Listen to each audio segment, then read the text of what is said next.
Okay. Man. Man, oh man.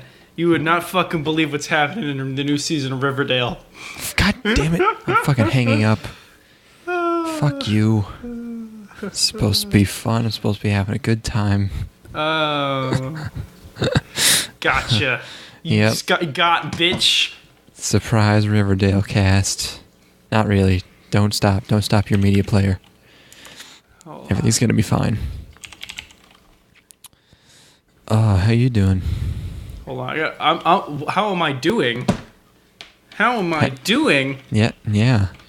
How are you, how are you Currently, doing? at this time? Yeah.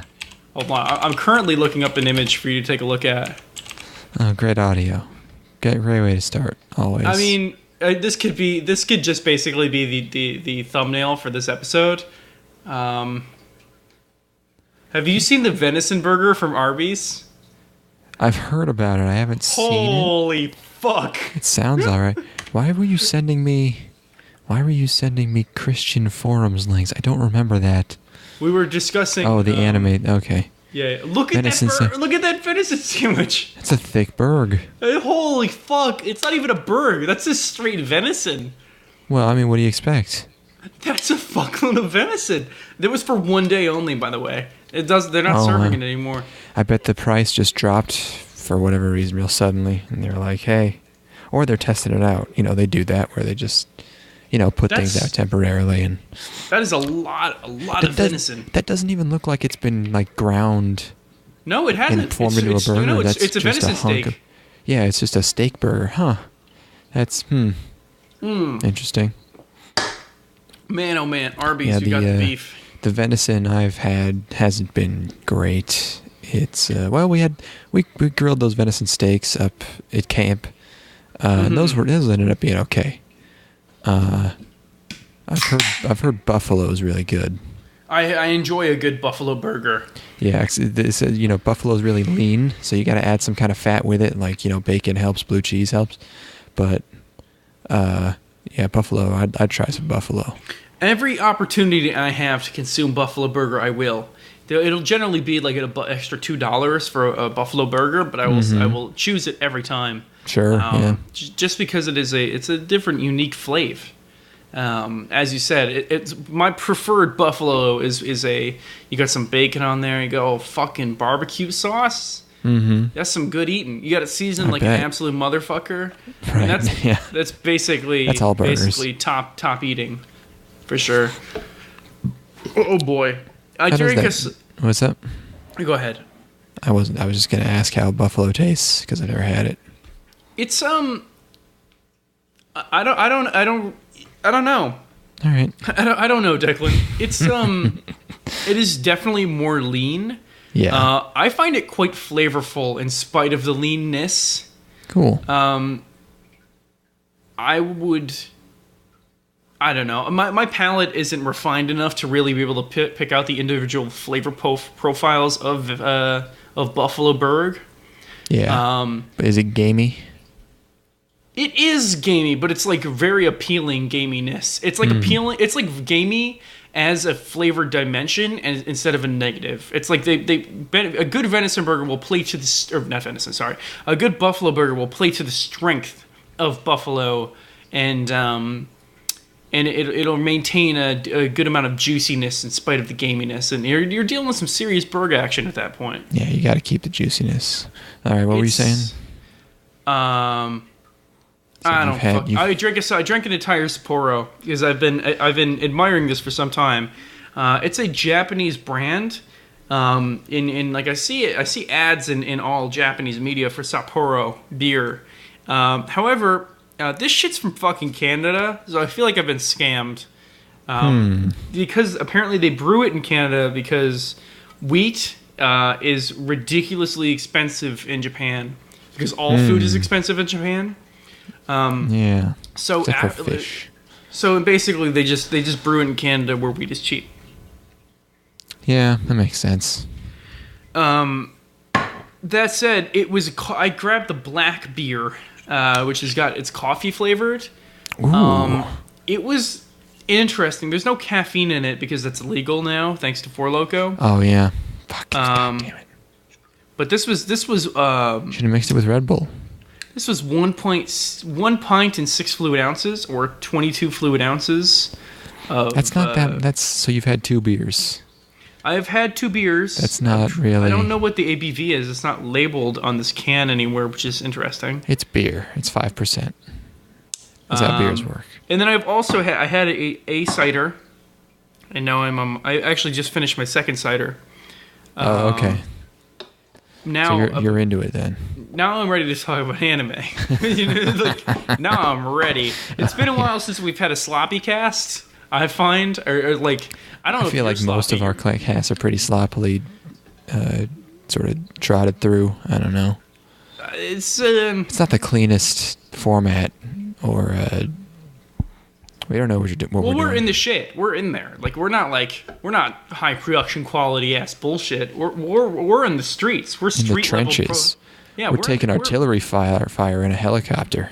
Yeah. This is like ground level podcasting. We're on the mean streets of the anime city, getting the real dirt. This is yellow journalism at its finest.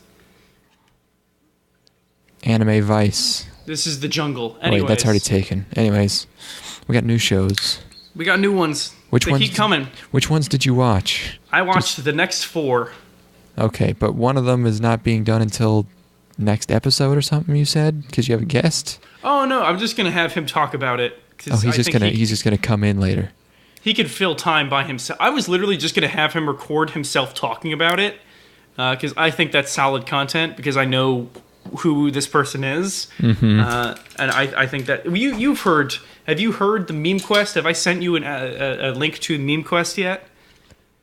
Oh, wait, this isn't the guy I was thinking of. They have similar names. Wait, let me look at your text. This is... oh, okay. Oh, all right, him. Oh. Yes.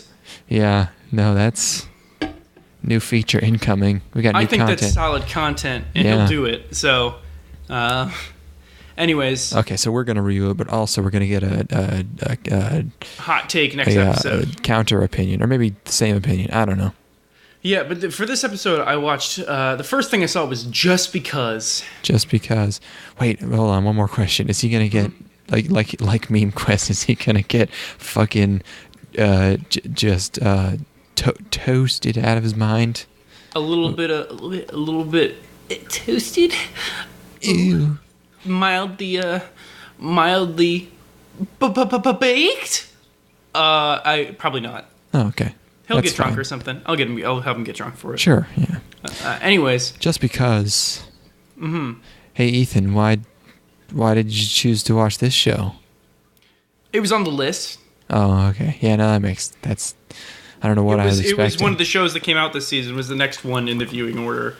We have like an Excel document that we go through every season. And this was the next one up on the Excel doc. Oh, hold on. Let's try it again. I don't want to. No, it's gone. Okay. The moment's all right. gone.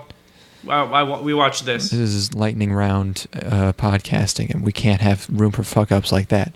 This is an original. God, fuck.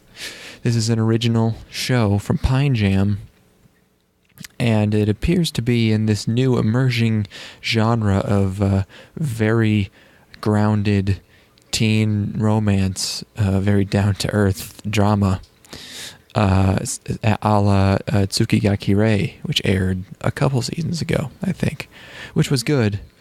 So this one is about a boy who moves away for a few years, and then he moves back to his old school, and he meets all the people that he knew before, and there's love triangles, and I think there's at least one love rectangle, and he meets his best bud, and they play baseball, and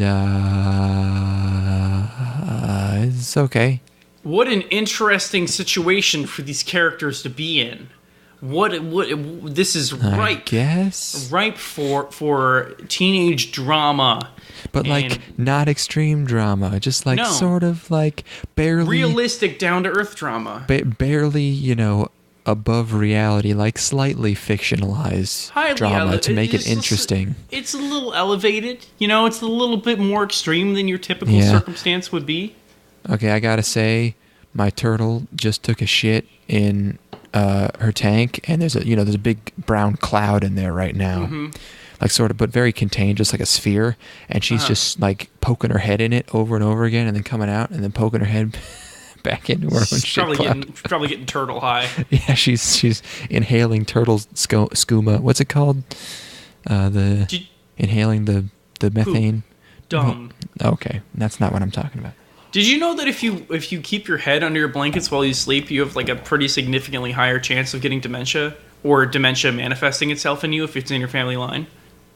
What? I've been looking this up recently because like sometimes I'll sleep completely upside down in bed, like underneath my covers with my feet poking out the top of the bed.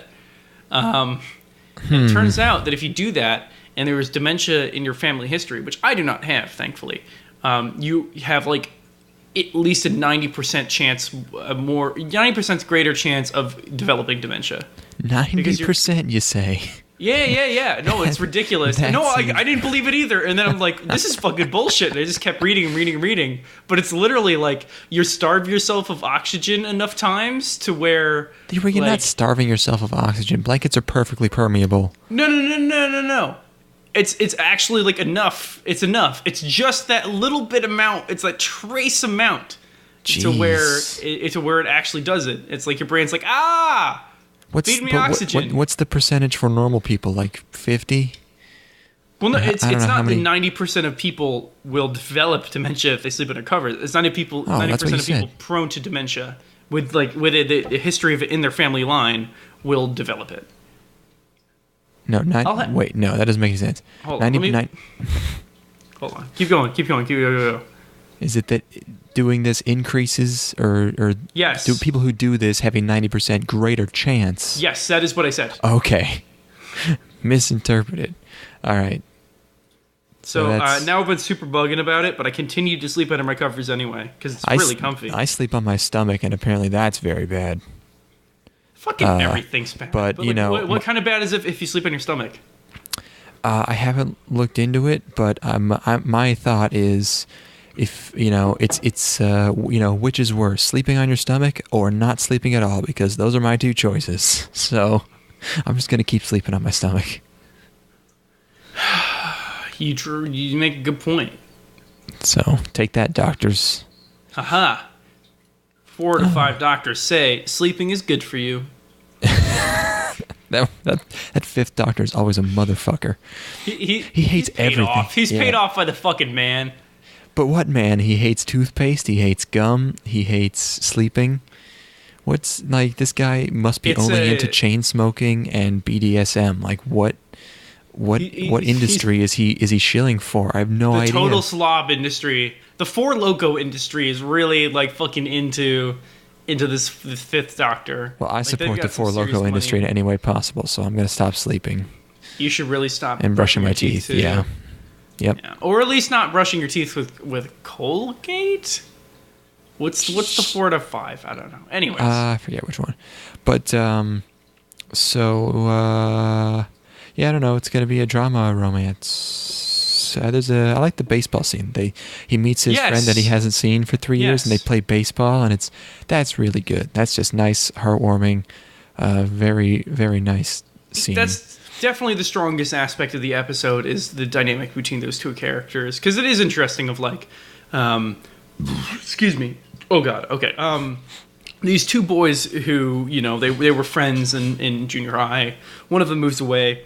And then they kind of drift apart in that time, obviously, as one does. And, they reconvene and they're brought together due to this baseball thing. And their arc throughout the episode is nice because they kind of come back together because of this one boy's desire to hit a home run. But there's like some other characters introduced who don't really have much of anything going on. I guess those are probably side characters.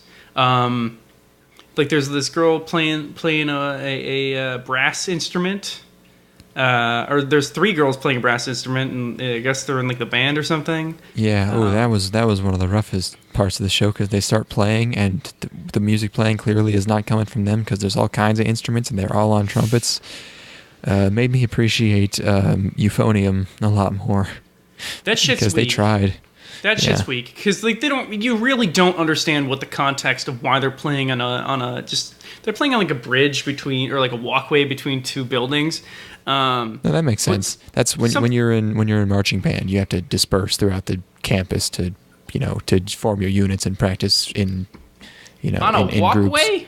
Yeah, you're obstructing the traffic flow in this. School's school. empty, dude. It's after school. Shit. I would be like, those guys are a bunch of pretentious losers. What are you playing on that walkway for? I would judge them super hard.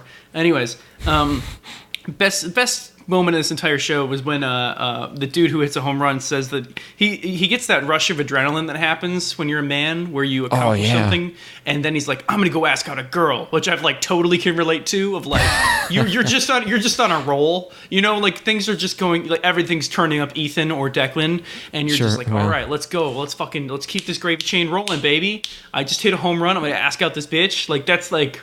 That was his goal. Like he needed to get a home run before he could ask the girl out. Yes, it's a completely irrational guy thing that is totally true. Like this is very true to life. It's definitely like a high school, like late junior high kind of mentality where you create a goal for yourself to obtain before you achieve the real goal. Which kind of fades away, but I was reminded at that point in my life, and it definitely rung true with me as a viewer. I was that was a pleasant scene. That was a good scene. That was good. Yeah, and they they're right. They get back into it real quick after the hiatus, and the main guy pitches for him. That's good. That's also very true of when you meet somebody you haven't seen in a long time and you just kind of immediately get back in your old dynamic. Like I find a lot of truth in this show, whether or not it's inherently entertaining. I can definitely relate to it in a way that I can't relate to a lot of other anime. Yeah. The rest of the show, I mean, there's a photography girl, and I like her, and but is she the one that's always screaming? Is that someone else? I think it's her. She's really pissed about the photography club getting disbanded. Speaking of piss, what up? I need to use the restroom really quick. Oh, we're 17 minutes in. Fuck, you don't even know how many drinks in I am. All right. Fill time. Yeah.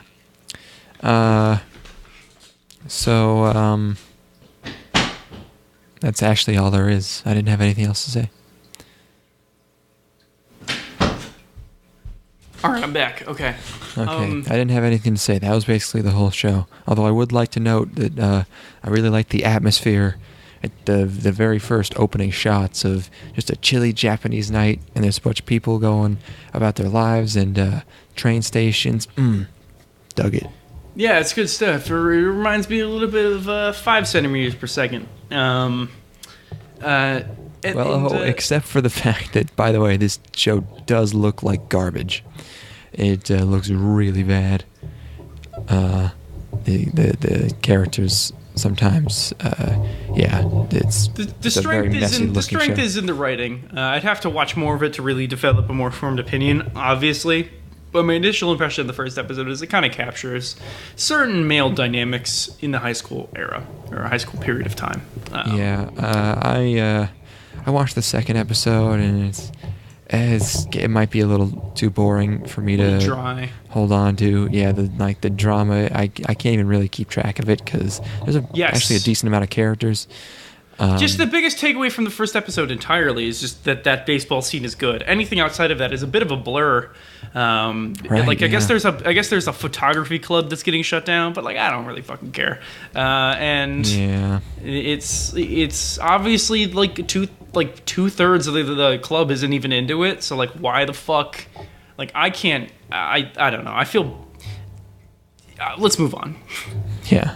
So yeah, that's fin to be a lot like Tsukigakure, which was good. So I'll give it 1 or 2 more episodes, but I don't know. Might not follow through on that one. Next show is Ousama Game. Yes. Which is like, it's a weird one. It's like if there was an American show called 7 Minutes in Heaven. That probably actually exists. I don't know.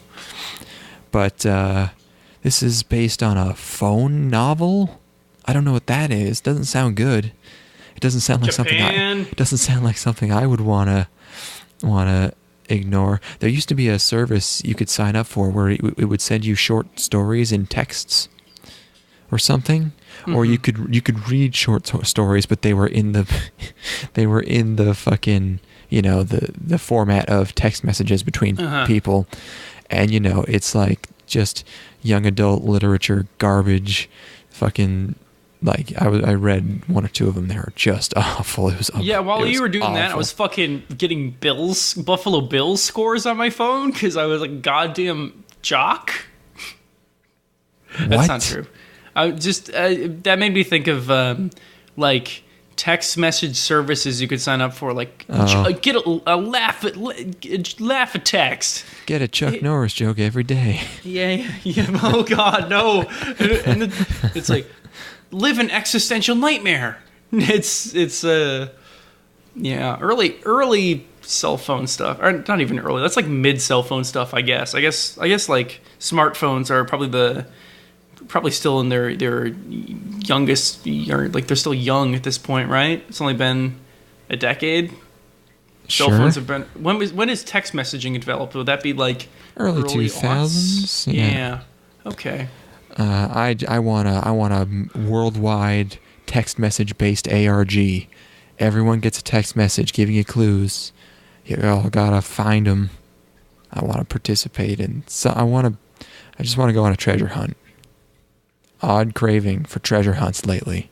I'm sure they exist. Dude, just getting a geocaching, it's basically the same thing. Except instead of getting like a treasure, you get garbage. An empty candy wrapper. Yeah, and then there's like 3 other people there when you get there, and it's just kind of people still geocache. It seems fun. I mean, I like geocache. Like that's an interesting concept. People totally do that. We went to a fucking cracker enough high school to where we did geocaching in gym class. So. Oh, jeez, yeah.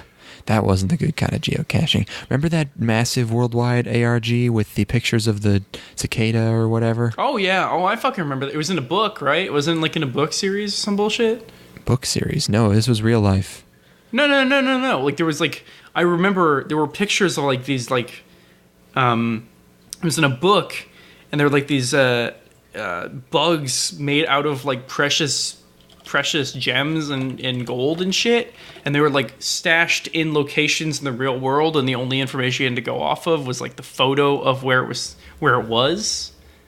Is this a similar thing? I'm talking about Cicada 3301 was a bunch of posters and internet posts from a few years ago claiming that they were recruiting people. Oh, and it was gigantic, long, cryptographic, treasure hunt, and just all places all over the world. And I read a story which might not be true from a guy who purportedly finally made it to their dark web forum, and it was kind of just a bunch of general infosec guys just talking about making software that will increase security and save the world or something, and never really did anything. So it's just kind of a forum. So that was kind of a disappointment. Because it was cool. But, I remember reading this after the fact. I wasn't there as it was going down. It's cool to read about. Just like stuff, just posters on random on light posts, just hammered onto a street light somewhere. Yeah, that's neat. That's definitely neat. That is neat. It's like a little bit worse than the Death Grips ARGs, whereas like if you solve the Death Grips one, you got new music, and that's cool. That's a reward. That's a real fucking reward. I still have the Google image search for venison Arby's up right now, and it doesn't look very good. Oh man. I'd go to Arby's and eat venison. I'd go fuck. Take a look at this. What's this? Okay, that's well. Yeah, it doesn't look super attractive. I'm sure it's still very good. Every hunk of venison is going to look a little different. I wonder how they get it. Do they have... Because there's no just, like, venison farms. You have to, like, commission a bunch of hunters, right? To go out and shoot a bunch of deer. Arby's, we've got the slaughter. Yeah, like, how do you do it? Apparently, deer are too fucking retarded to domesticate, so I don't know how they're getting all this venison. Whatever. You can fucking just hire a bunch of fucking people in the Adirondacks to kill a bunch of deer. Like, that's not that hard. Yeah, man, I guess. But dude, we live in the northeastern part of North America. We understand the amount of deer that exist. Oh no, they're like rats. Literally. There's just I've seen far more deer in my life than I have rats. I can look out my window and there's probably about a 50% chance of there just being a deer hanging out. People have this idealized vision of deer as like, oh my god, they're so majestic and magical, and I'm just like, fucking get them off my goddamn lawn. They're eating my plants. That's what happens in Australia. Like, people go down to Australia thinking, oh man, hope I see a kangaroo, and then they're just fucking on every yard. They're getting their ass kicked by kangaroo. They're drinking some Fosters, get their asses beat. There are like, I just learned that like Australia has like 25 million people, I think. There are like 50 or 100 million kangaroos in Australia. As it should be. Oh, it's nuts. We should talk about Ousama game though. Yes. This is being done by 7. Before I watch this, my first note is, I wonder if they play the Ousama game, but it's dark and has magic. I guess. Hey! Wow! What a prediction! How did I do that? So this starts with either a flashback or a dream. We're not sure, of a guy, and he's in this desolate landscape, and this end of Evangelion-esque reality, with a bunch of it's a red sky and a bunch of crosses all over the fucking place. Interesting. And there's a girl, and she breaks apart in the water. He's very distressed about this. Cut to, he's in a relay race at school, and then a girl wins it, and I thought that the girl in the class was the one from the dream, but I guess not.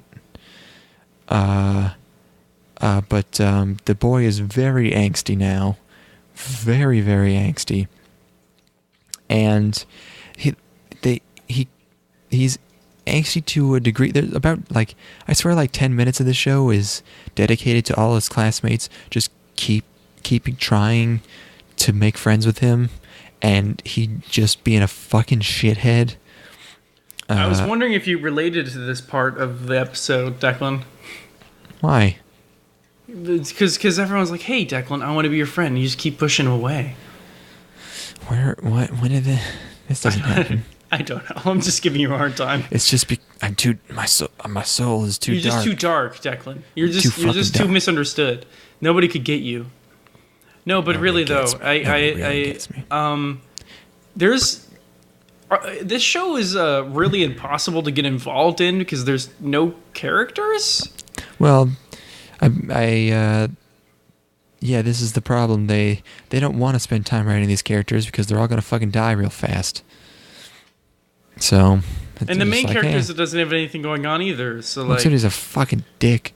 Like, this guy is so. I really can't everybody he went to high school with died.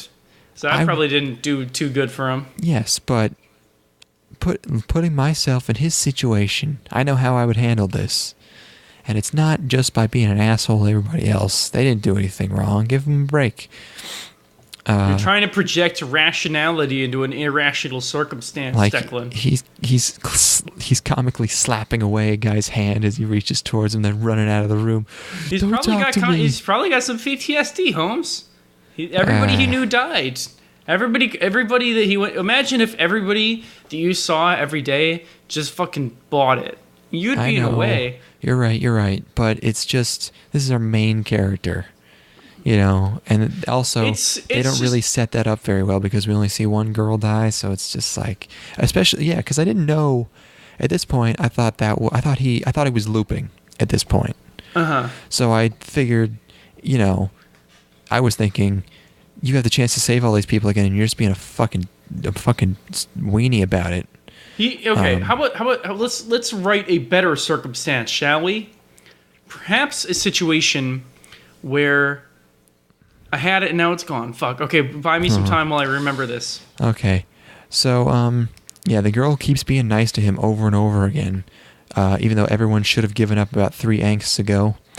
The girl's parents are dead, and then they get their first ominous text message, the Kissu one telling our boy to kiss the girl, or else bad things are going to happen next 24 hours. So, yeah, so I figure he's in a loop, because he's thinking like, oh no, it's happening again. And the one thing I do appreciate about this show is that they do not show him looping. It starts at the beginning of a loop, and you know about it, rather than, the traditional thing to do would be to go through an entire episode, and then it ends with him starting over again, and he goes, what? And then credits, But I figured out my thing. Keep going. Yeah. No, what's up? I think it would have been more compelling and kind of given him more of a justified reason for being a shitty edgelord if you caught the tail end of the loop instead of just having this abstract end of Evangelion sequence. Like, why don't you, instead of just having a girl fall apart in his dream sequence, you catch like the last bit of the previous time this happened to him? You know what I mean? Isn't that what we did though? But it's way is it really going to end up that way, or is that a metaphor? No, I think that's how the last game ended for him. Okay, we'll make it a little bit more grounded so we can kind of believe it more, because this is so far removed from the show that we enter. Right, it's like, I don't know if the game's going to keep getting weirder, that eventually they're in some kind of abstract nightmarescape. Or give me something a little more grounded to actually kind of put some context around, you could get it's down to the last 2 people and one of them fucking has to kill the other, otherwise they lose the game, like that kind of thing, and then that'd be a little bit easier to get your head around than a girl falling apart. Know what I'm saying? Yeah, I do. That's my pitch for a better version of this. Anyways, keep going. Whoa, what was I saying? Oh yeah. So all this fucking angst, right? Everyone's still totally trying to court his friendship. Then he gets the text, and everyone gets the text, and he goes in and he's like, guys, this is serious. We gotta take this seriously. And then suddenly that's over the line. Now everyone hates him. Total 180. That is where this show officially crossed the line into retarded, I think. I'm inclined to agree. I was just kind of, at this point, had already tapped out because he was so impossible to like that there's no, right. I don't know. I was already out. It already lost me. Oh, sure, yeah. The last time I remember characters, just like a ton of characters just totally switching, just pulling a 180 in mob mentality for plot convenience was, I think that happened in Mayoiga a lot. This did give me some kind of Mayoiga vibes because of how much of a fucking train wreck it is. Mm-hmm. Not nearly as entertaining as Mayoiga or fun in general. He's angsting on a roof, and a lady tries to be his wingman. Still, people trying to reach out, and he's like, "Hey, if you like this girl, then I can give you her number." And he's just like, "Go away, leave me alone. I'm his tortured soul." I don't know why this bitch is so persistent with this loser. And then he's hanging out. Maybe she knows. He's hanging out. They might have hinted at that a little bit. She has some kind of eyes where she might know something. But anyways, he's hanging out in a park at night, and she finds him, and she does the kissus. And then And what? How did they? I wrote down. They down. kiss and then the game really begins. Yeah, and it foreshadows future orders. I think does that have happened at this point where they tell you the next ones that are gonna happen? Like some people are gonna hook up, some people are gonna get their boobs touched. Is that? I think that happens. I think at this point in the that's all episode. happening concurrently. I think that like literally happens the moment like those orders get sent out the second that they kiss, and then like people are immediately dying because like they're fucking asleep and shit, and like one of their commands is not to fall asleep. It's a thing. Oh no. Yeah, that's the next order is don't fall asleep. But at some point it tells you the ones that are going to happen in the future about all the, and that's a good way to keep people interested if they want to watch this. It's like, hey, this shit's going to get kinky. I wonder if people are going to have, unwilling sex. It's just mutual rape. That's going to be a fun scene to watch. Or just horrible. I wouldn't put it above this show. So tasteful. So tastefully done. Yeah. They'll really handle it well. Yeah, coerced sex is a really easy thing to manage, and I think anime is the perfect medium to really dissect that anxiety, I might have to keep watching this just to see if that happens, because that's going to be the worst, most horrifying thing. The next order is not to fall asleep, and then everyone dies because they were asleep. Whoops. Yeah, well, that's fucking cheating, by the way. I would like to go on record and say that's fucking bullshit. Those guys didn't even have a shot. Yeah, this is supposed to be shock horror. Oh my god! All these people that we don't know fucking died. Oh, cool. Yeah, like, it's got to have zoom ins on their like really contorted dead faces. While man, Stalin was fucking right, man. What? Was it Stalin or Lenin? One death is tragedy, a million deaths is a statistic. 10 Japanese school children is a statistic. That's so like it becomes less shocking the more people you kill, because I realize more and more like I don't know any of these fuckers. Like kill them all, fuck. And then they convene, like they all convene in like this park or something, and there's still like 30 of them shits left. Like I don't know, man. Oh yeah, it was like it was a 30. Like it was like a 33 person class, and now it's 23. This is just such shit. They all think that the main guy sent the texts for some reason, but then I'll start beating him up, and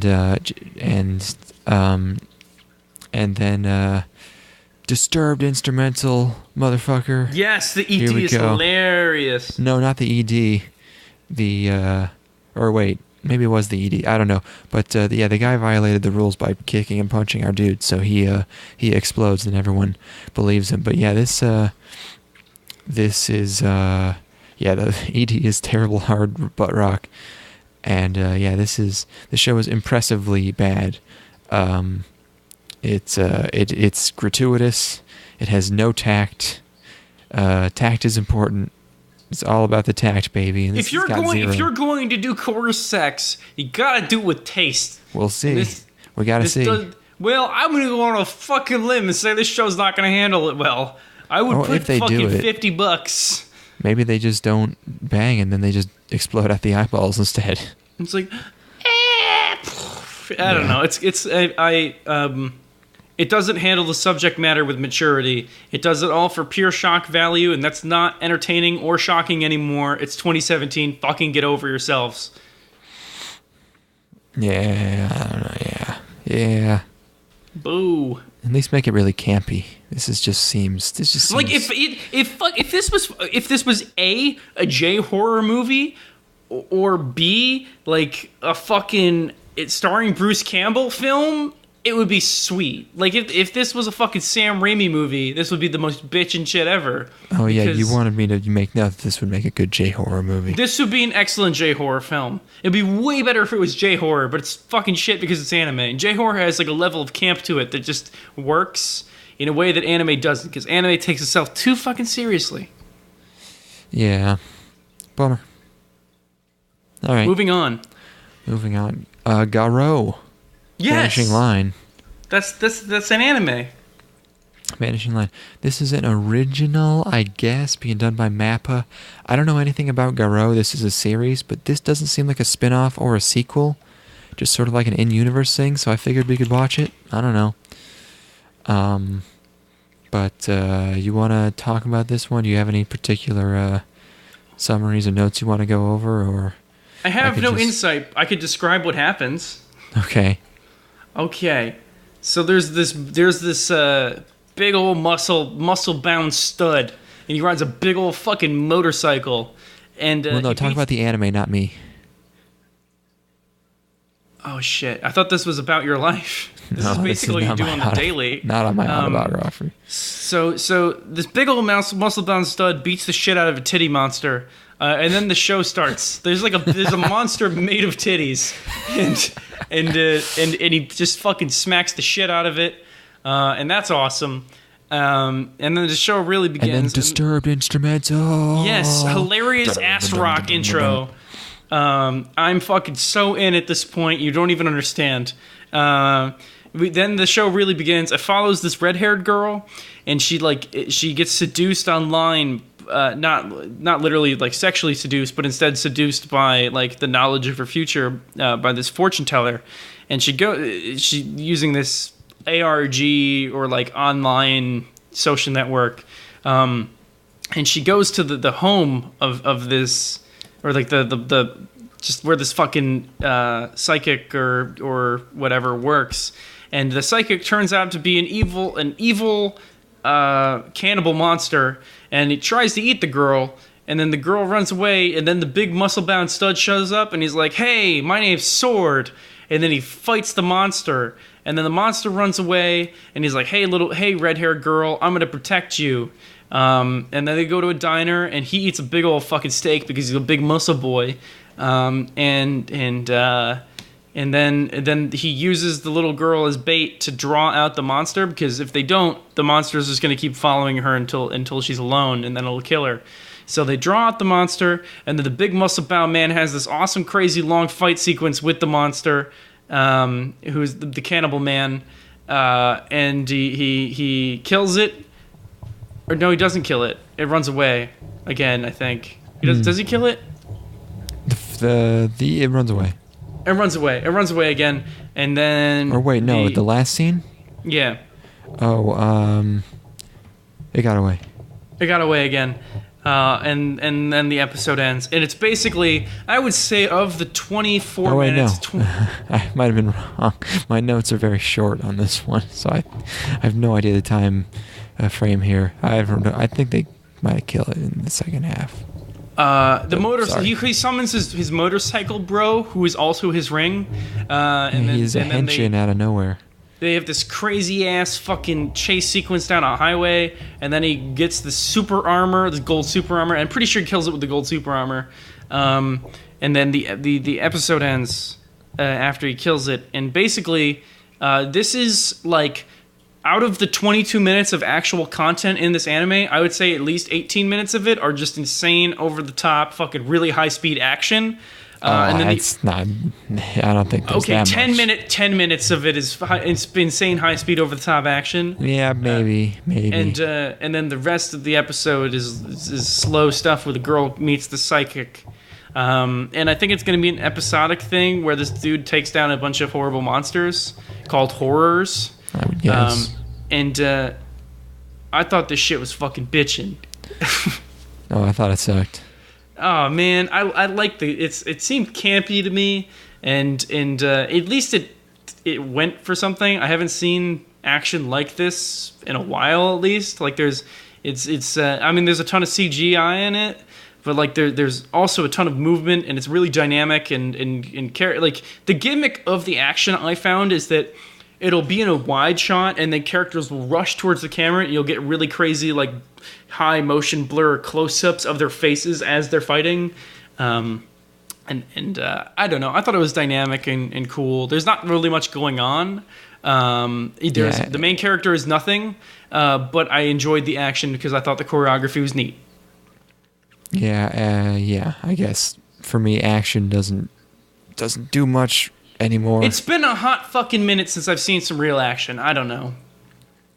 At least it's more dynamic than most of the action I see in anime. Yeah, I thought it was choreographed pretty well. I liked the sequence. Like I thought the actual sequences were framed and directed nicely. Where like they would just play with perspective in an interesting way, and it had a really nice sense of momentum to it, and it was a solid eye candy. Again, it was a ton of CGI, but it was used effectively in a way that I approve of. That's it. Yeah, and they're trying to get to El Dorado. I don't know what that means. Whatever the fuck that means. It looks like a computer thing. Who cares? MacGuffin. Yeah, They're trying to get to MacGuffinville. Yeah, also the music is, boy, that action scene, the music during that is just kind of bad. If that it's hilarious. If that had some rocket shit, I might have been able to get into it better. But also, Rie Kagumi's character isn't cute enough. I like her top tail. She got like a ponytail on top of her head. It's cute. Or pigtail. Also, Jam Project. I'm calling you out. Jam Project stinks. That's right. I said it. Damn. Hot take. Hot take. Send your hate mail to 318weebs22. I guess that'd be voice messages. Send your hates to 3weebs@gmail.com. That's numerical 3, WEEBS @gmail.com. Literally any permutation of 3 Weebos and Gmail we have. We got 3 Weebs, we got 3 Weebos. That's ours. THREE, 3, we got everything. 3 Weebs, no problem. Yeah. I enjoyed it because I was pretty fucking lit while watching it. And that definitely amplified the enjoyment because I, again, haven't seen action that was visually interesting out of an anime in some time. Well, They cool. went for something. Moving on. All right. The last one is Shoujo Shuumatsu Ryokou, or Girl's Last Tour. Yes. This is a manga being done by White Fox, and it's about a couple of girls, little ladies, in a, I don't know what kind of vehicle this is. It's not like an APC. It's just like a little tank, but it's an open tank. It's just an all-terrain vehicle, but like a car. Mm-hmm. And they are exploring this wintry post. It's not. I don't know. I guess it's an apocalypse, but it's like a war apocalypse. It's like blown out war zones. It's like just kind of destroyed environments but from it like definitely from war. Seems like all of civilization has somehow fallen, and there was a war also going on. Or it's just Russia. It could be, but I don't think there's any other people. I don't think they're going to run into anyone else in this show. At least I hope not. But it starts out they're exploring this very mysterious, just huge, like underground industrial facility with tons of pipes everywhere. And we got 2 girls. There's one that's a little more serious and one that's a little bit more goofy, but I love them because they're so understated. They're really they deliver all their lines really just kind of subtly and pretty down to earth, just nicely, and they play off each other really well because they're not crazy and wacky, but they're just enjoyable. And they have a good dynamic. They play off of each other very well. I yeah, find. but they're not like crazy. They don't have extreme. Whoa! This one loves eating, yeah, and this one's very serious. They don't have No, archetypes. instead it's one of them is a little bit more driven and a little bit more objective focused, and the other one's mind kind of wanders to concepts more. Yeah. Know what I'm saying? Sure, and and their designs. These are some very deformed characters. Quite blobby. We are reaching new levels of blob, my friend. Blobitude. They look chibi almost, so I keep expecting them to pop back into normal mode, but then I realize that that's just actually what the characters look like. I do like it a whole lot. They always look so relaxed. Just fucking made me relax, especially when they're slipping.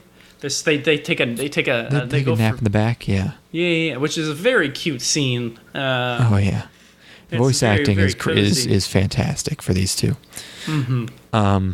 So it seems like while they're sleeping, they get some kind of flashback. Something bad apparently happened, and then they finally make it out of this dark cavern and into this large, wide open, snowy, sort of empty place. And the second half of the episode is them just kind of exploring, searching, scrapping stuff, looking at the inside of a bomber. And the atmosphere is I fucking love this show. I'm just gonna say it. The atmosphere is great. The dialogue flows really well, and it's really just well written, and how sort of like not mundane, but mundane while still being really interesting. Just to hear them talk is enjoyable, because the characters they've made, and the music is really good too. The music was definitely a highlight for me in this show. I definitely enjoyed the music. And then they have this one scene that I really liked, where they find all these rations, and they're eating them, and there's only one left, and one of the girls grabs it and points the gun at the other one. Yes. And it suddenly gets it's been a total, just slice of life sort of up to this point, total brevity, but now it like totally throws you off. I was genuinely distraught during the sequence, because when you point a fucking gun at someone, you mean something. Like it's really So the way it shakes things up and throws you off your footing for a second, and then it's not like haha, it was totally a joke, but then it's still fucked up. You pointed a fucking gun at somebody. You can't just brush off having a gun pointed at you. Like, it genuinely changes the entire dynamic, and then continue, but it's fucking crazy.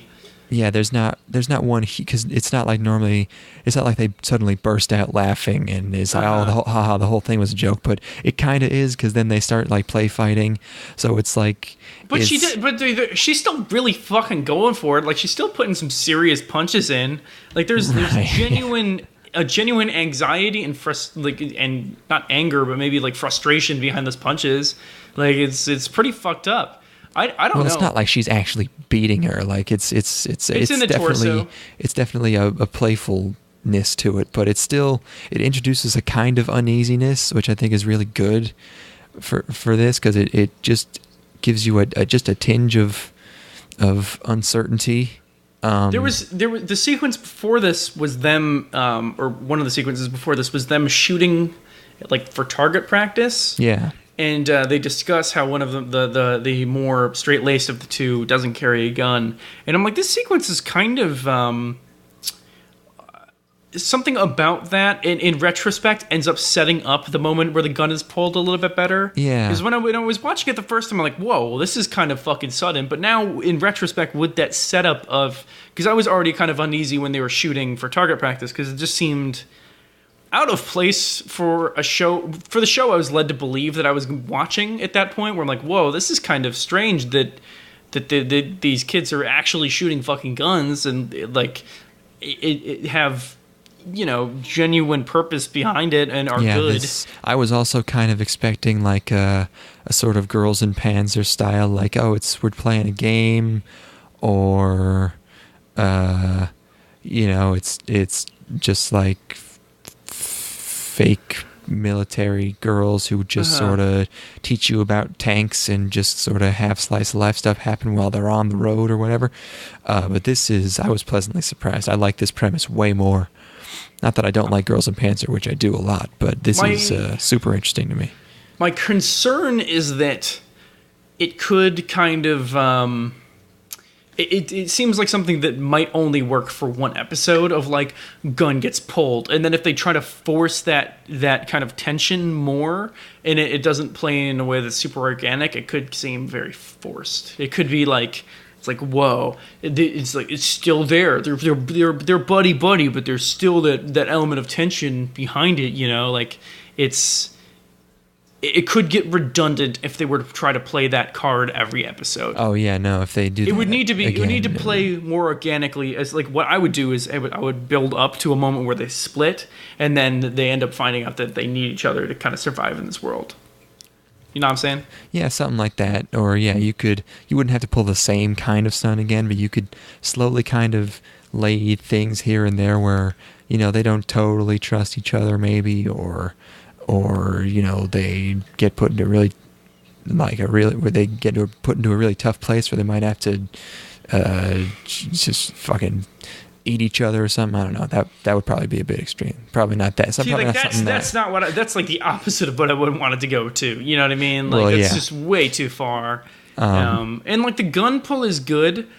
I would have liked to have seen it a bit later. You know what I mean? Like there could have been something set up in this episode that was then played out in a future one, but unless it's justified by the pacing of future episodes. Like if it works out in the future episodes, then I'm totally fine with it. But it does seem like they might have. I guess they probably did this because they needed to set up that dimension for future episodes since the pilot one. Yeah, I think they need to put that thought in your mind. Like, well, is this foreshadowing? Like what's... But you can convey that in a look. You know what I mean? Like you can get that across in a look or a single line. But that would be too much foreshadowing, because if you cut to someone's face and they're given a look, that's explicit foreshadowing, whereas this is ambiguous foreshadowing, because the fact that it ends up just sort of being a goof means that it could kind of go either way, right? See, I don't take it as a goof. It's sort of like if someone has a cough, that means they're fucking dead. Mm-hmm. If someone gives a look, that means they're fucking there's gonna be a schism. See, I can't imagine this not going the way we would assume it would go. Like when you pull a gun on somebody, I don't see any ambiguity in that, because like it's a super loaded action, even if it's brushed off a little bit later. I can't interpret, because like I just we were raised in North America. You pull a gun on somebody, you fucking plan to kill them, and that's just kind of my interpretation of it. Is like there is an underlying tension that will boil over, because it can't and you don't put a gun to somebody's head unless there's some real motivation behind it, and I just can't. Or if you're just really, really close friends and you trust each other. Steven pointed a double-barreled shotgun in my face. Yes, but it was an unloaded gun. Also, I don't remember because I don't believe I was there. I know, but I told you about it. Yeah, it's still fucking bugging. Like, don't do that. Like, don't ever do that. Like, that's... No, I know. To me, I was super raised and steeped in a culture of, like, you don't point a gun at something you don't plan to kill. You know what I mean? Like, so that's definitely my biased interpretation of what's transpired. Like, Japan, they don't even know what the fuck guns are. So it means something completely different to them. So it's definitely going to taint my interpretation of the events that transpire in the show. But I can't imagine going in and examining their relationship without that interpretation now. Yeah, I don't know. There's no ambiguity to me. Like, it's like, that is a serious action. Or maybe I'm just really drunk and looking too far into it. But, like, I think, personally, if you back down from that, you're not really committing to the seriousness of it. I think the fact that it resolves itself so quickly is just sort of,